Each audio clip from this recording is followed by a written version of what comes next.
اپنے کانوں کو فحش کلام سننے سے بچاؤ، جیسے زبان کو فحش سے بچاتے ہو، اسی لیے سننے والا بھی کہنے والے کا شریک جرم ہے۔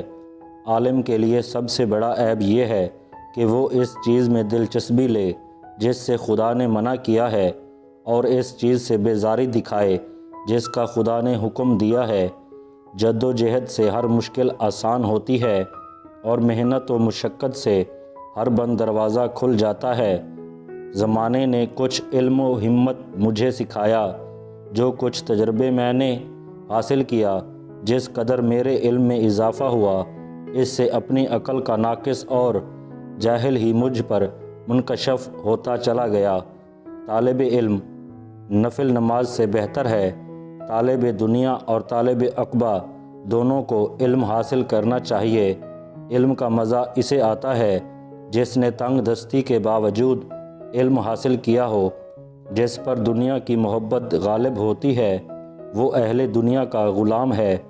تقویٰ اور بردباری علم کا زیور ہے۔ اگر چاہتے ہو کہ اللہ تعالیٰ تمہارا دل روشن فرما دے تو غیر ضروری گفتگو سے بچو، گناہوں سے دور رہو، اور کوئی نہ کوئی ایسا عمل خیر ضرور کیا کرو جس کا علم خدا کے علاوہ کسی کو نہ ہو۔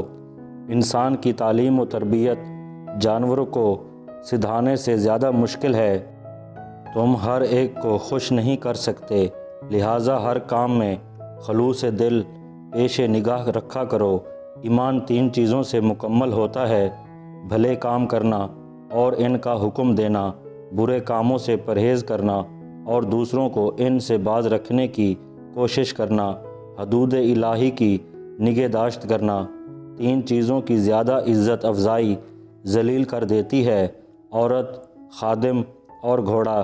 سب سے زیادہ جاہل وہ ہے جو گناہ سے باخبر ہوتے ہوئے بھی گناہ کا مرتکب ہوتا ہے۔